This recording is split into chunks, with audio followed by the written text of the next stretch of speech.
Brothers, sisters, saudara-saudara yang terkasih dalam Kristus, minggu lalu kita merayakan salah satu misteri terbesar dalam gereja Katolik, yaitu Hari Raya Allah Tritunggal yang Maha Kudus, Bapa, Putra, dan Roh Kudus. Dan kembali pada hari ini kita juga merayakan, diajak bersama untuk merenungkan salah satu misteri lain yang kita miliki di dalam gereja, yaitu tubuh dan darah Tuhan kita Yesus Kristus. Ketika berbicara tentang hari raya ini, kita tidak boleh melepaskan diri dari perayaan Ekaristi, karena tubuh dan darah Kristus hanya bisa kita terima di dalam Ekaristi. Di luar Ekaristi tidak. Lalu banyak kali terjadi ketika orang menerima tubuh dan darah Kristus, ada mungkin yang juga masih bertanya-tanya bagaimana mungkin roti dan anggur itu berubah menjadi tubuh dan darah. Tidak bisa dijelaskan dengan logika, hanya bisa dipahami dengan iman. Sama halnya dengan misteri Allah Tritunggal Maha Kudus.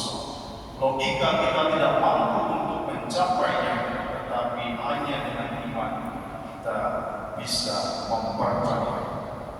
Saudara-saudara terkasih, pada kesempatan ini saya mengajak kita bersama untuk melihat kembali apa yang kita buat selama perayaan Ekaristi. Sebagaimana yang saya sampaikan tadi, ketika kita berbicara tentang tubuh dan darah Kristus, kita tidak mungkin berbicara hal-hal lain di luar Ekaristi. Maka pertanyaan saya pertama, apa yang Anda lakukan sebelum misa? Apa yang Anda buat sebelum misa? Makan. Rekaman mau. Berarti tubuh dan darah Kristus nomor 2, makanya itu berarti lebih penting. Kalau kita melihat bersama dalam sejarah gereja, ratusan tahun yang lalu, ketika umat mengikuti perayaan Ekaristi, hal pertama yang selalu dibuat oleh mereka ialah apa? Pergi ke ruang pengampunan dosa. Karena apa? Karena kalau mereka tidak mengampuni dosa, maka dengan otomatis mereka tidak akan maju menerima komunion. Karena mereka menyadari sungguh itu adalah persiapan yang paling penting sebelum menerima tubuh dan darah Kristus. Maka selalu mereka pergi untuk mengampuni dosa terlebih dahulu. Ya, kalau sekarang ini jangankan mengaku dosa sebelum bisa, sudah disediakan waktu pengakuan, masih tunda-tunda. Nanti sudah mendekat oleh Romo, ada waktu tidak pengakuan, sebenarnya tidak ada waktu. Disediakan waktu tidak. Dekat-dekat percaya Romo ada waktu tidak. Apa pentingnya dan apa kaitannya dengan Ekaristi?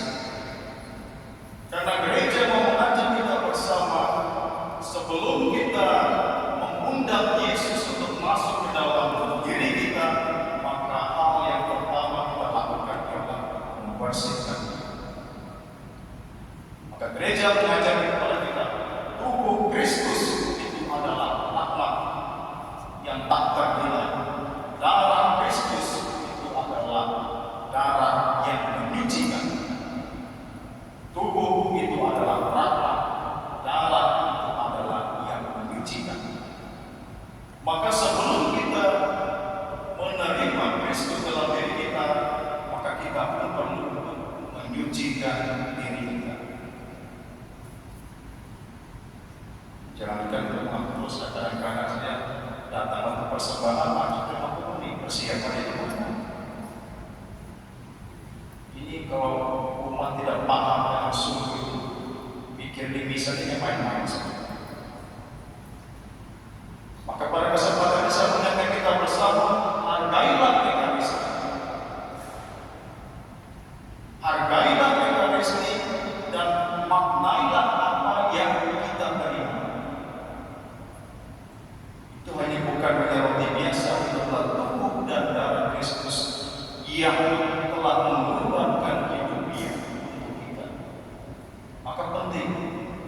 hargailah Ekaristi. Kadang-kadang juga ketika terima komuni mau bilang tubuh Kristus, saya lihat kamu kembali pulang dari belakang, tidak mengungkapkan iman sama sekali dan tidak menggambarkan kedalaman iman kita terhadap apa yang kita terima. Dari sini kita sudah bisa melihat seberapa cintanya kita kepada Ekaristi dan seberapa dalamnya iman kita kepada Yesus yang kita terima setiap kali kita merayakan Ekaristi. Saudara-saudara terkasih, hargailah Ekaristi. Ketika menerima itu, terimalah dengan iman. Terimalah dengan hati yang bersih. Maka saya mau mengajak kita bersama sebelum bisa coba persiapkan diri. Jangan sebelum bisa kita coba bisa terima komuni, tidak ada faedahnya. Datang kosong, pulang ke kosong. Kalau kita memaknai itu, kita akan mendapat berkat. Hal yang kedua yang mau saya katakan, ketika kita telah menerima tubuh Kristus, apa yang harus kita lakukan? Tadi pertama sebelum, yang kedua sekarang setelah menerima tubuh Kristus, apa yang harus kita lakukan? Ini menandakan iman di dalam sekali. Mau baptis ulang juga salah satu. Datang misa setiap hari tidak apa-apa. Ketika kita telah menerima tubuh Kristus, kita diminta untuk bersatu dengan apa yang kita terima dan memulai sesuatu yang baru. Kalau Yesus sudah masuk dalam hati kita, tetapi jika laku sikap kita masih bermarah, tidak menyatu. Tetapi kalau kita sudah menerima dan menyatu dalam hati kita, tubuh Kristus itu sudah menjadi darah dan daging dalam hidup kita, maka Dia akan mengubah kita. Dan itu hanya bisa dilihat dari apa? Sikap dan perbuatan. Maka sekali lagi saya katakan, hargailah Ekaristi. Kalau kita menghargai Ekaristi dengan sungguh, Ekaristi itu akan mengubah hidup kita. Tetapi kalau kita tidak menghargai dengan sungguh, mau satu toples kenyang pun tidak, apalagi berubah. Tubuh Kristus memiliki daya untuk mengubah kita kalau kita mau terbuka untuk menerima Kristus. Maka saudara-saudara yang terkasih, mari kita bersama meresapi apa yang kita rayakan. Mari kita bersama juga merenungkan apa yang disampaikan oleh Yesus. Ingat kata-kata konsentrasi.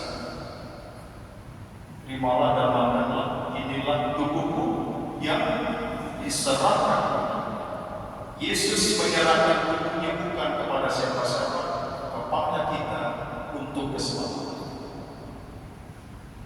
Terimalah dan minumlah, inilah darah yang ditumpahkan bagimu dan bagi semua orang untuk pengampunan dosa. Artinya dengan menerima itu dan ketika kita bersatu dengan sungguh, maka dosa kita dibersihkan oleh darah Kristus. Maka saudara-saudara terkasih, hargailah Ekaristi yang kita terima, maka Ekaristi akan mengubah hidup kita.